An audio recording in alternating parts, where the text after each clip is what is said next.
Alors bonjour à tous, bonjour tous ceux qui me suivent sur cette chaîne dédiée entièrement au domaine des mines. Dans cette vidéo, nous allons parler de l'importance de connaître et de maîtriser la loi minière dans le pays dans lequel vous vous trouvez. Si je prends le cas de la Côte d'Ivoire a une loi minière et tous ceux qui veulent intervenir ou interagir ou exercer dans ce domaine doivent prendre le soin de maîtriser cette loi minière avant de se lancer.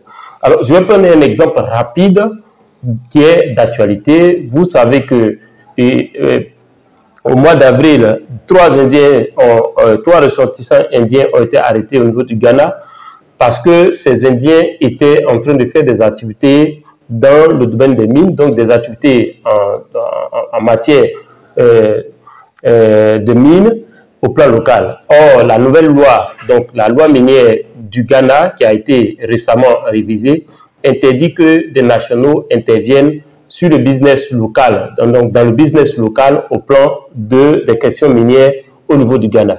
Et donc, avant cette loi devait rentrer en vigueur le 30 avril 2025. Et avant cette date, 3 Indiens avaient été arrêtés parce que ils ont été arrêtés, comme je l'ai dit, parce qu'ils ils faisaient du business, en tout cas au niveau, dans le domaine de l'or au plan local, ce que la nouvelle loi minière interdit. Et donc, plus tard, après le 30 avril, il y a eu encore 3 Indiens qui ont été arrêtés en train de faire du business. Ils ont été arrêtés cette fois-ci après que la période moratoire concernant l'application, l'entrée en vigueur de cette nouvelle loi soit passée. Et donc, il y a 2 groupes d'Indiens. Donc, un premier pendant la période moratoire et un deuxième après que il y ait, disons, que la loi soit rentrée en vigueur. Alors, pour le premier groupe qui a été arrêté, les 3 premiers qui ont été arrêtés avant la fin de la période moratoire, c'est-à-dire qu'avant le 30 avril, ces 3 derniers-là vont être expulsés très bientôt.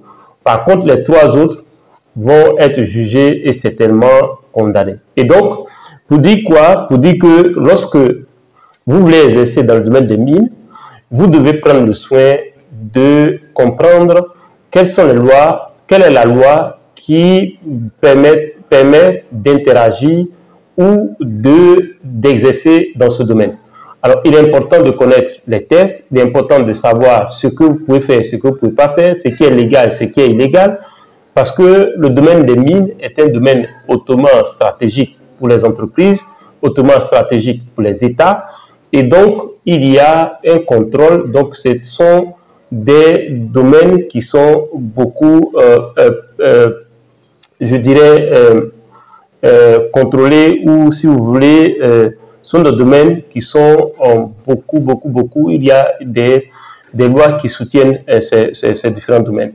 Alors, donc, 3 petits conseils pour tous ceux qui s'intéressent au domaine des mines. La première des choses, lorsque quelqu'un vous parle d'un projet minier, ou que vous êtes intéressé à investir dans le domaine des mines, c'est de vous référer déjà à la loi minière ou si vous voulez vous faire accompagner par quelqu'un qui connaît comment est-ce que ça fonctionne, quels sont les interdits et comment est-ce qu'il faut procéder. Alors, d'un pays à un autre, les lois ne sont pas les mêmes, mais c'est une vérité qui est importante pour tous les pays. C'est que toutefois que vous voulez rentrer dans surtout le domaine des mines, qui est un domaine très encadré par la loi, vous devez prendre le soin de connaître la loi qui régit ce secteur ou les lois qui régissent ce secteur.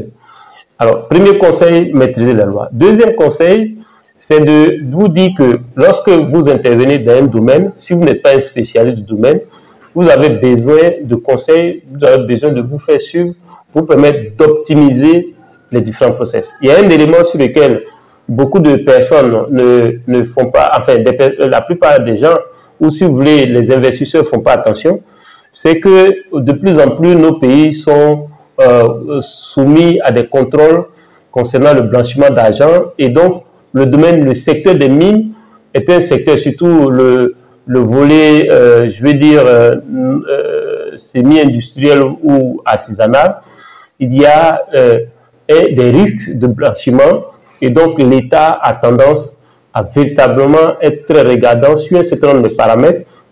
Donc, Avant, vous pourrez créer votre entreprise minière et vous lancer tout de suite. Mais aujourd'hui, vous devez tenir compte de tout ce qui peut être susceptible d'être identifié comme du blanchiment d'argent. Et donc, respecter toutes les procédures, vous devez respecter toutes les procédures, vous devez respecter toutes les déclarations, etc., etc., pour ne pas vous tomber sur le coup de la loi liée, par exemple, au blanchiment d'argent.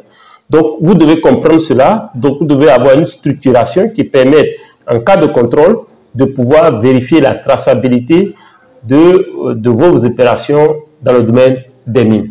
Troisième et dernier conseil que je voulais donner à travers cette vidéo, c'est que ce qui se passe au Ghana, ce qui se passe au Mali, ce qui se passe au Niger, ce qui se passe, si vous voulez, globalement en Afrique de l'Ouest, ce sont des mentalités qui évoluent. Et donc, lorsque vous vous lancez dans le domaine des mines, vous devez tenir compte du fait que il y a un certain, disons, une certaine rigueur que vous devez mettre dans cette activité que vous êtes en train de lancer.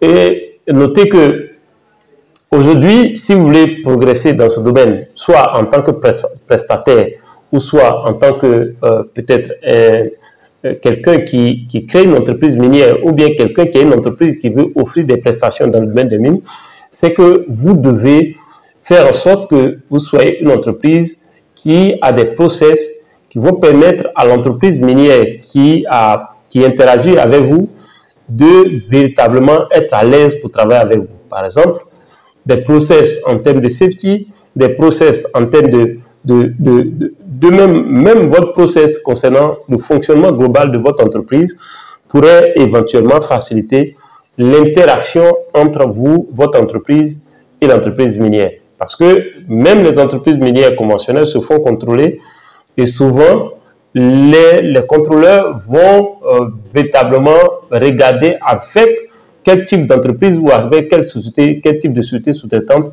les entreprises minières interagissent. Et aussi, si vous êtes un entrepreneur local, sachez que de plus en plus, et cela va s'imposer à toutes les compagnies minières, la tendance c'est de travailler avec les entrepreneurs locaux. Donc, les entreprises minières internationales qui interagissent ou bien qui opèrent dans nos pays, dans les grandes mines, aujourd'hui, la tendance générale, c'est que ces entreprises-là vont plutôt privilégier la main-d'œuvre locale, vont plutôt privilégier les sous-traitants locaux. Et donc, il appartient aux sous-traitants locaux de véritablement se mettre en règle, faire en sorte que leur process facilite la tâche à ces entreprises minières internationales dont l'objectif est de véritablement partager la richesse à travers le fait d'interagir avec les entreprises sous-traitantes locales. Je suis Kwasi Justin.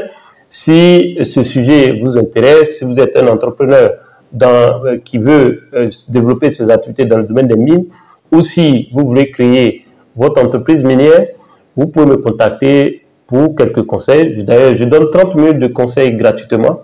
Vous pouvez me contacter pour prendre un rendez-vous et je vais vous accorder 30 minutes de mon temps pour éventuellement vous partager le peu d'expérience que j'ai. On se dit à la prochaine vidéo. Partagez, likez, commentez.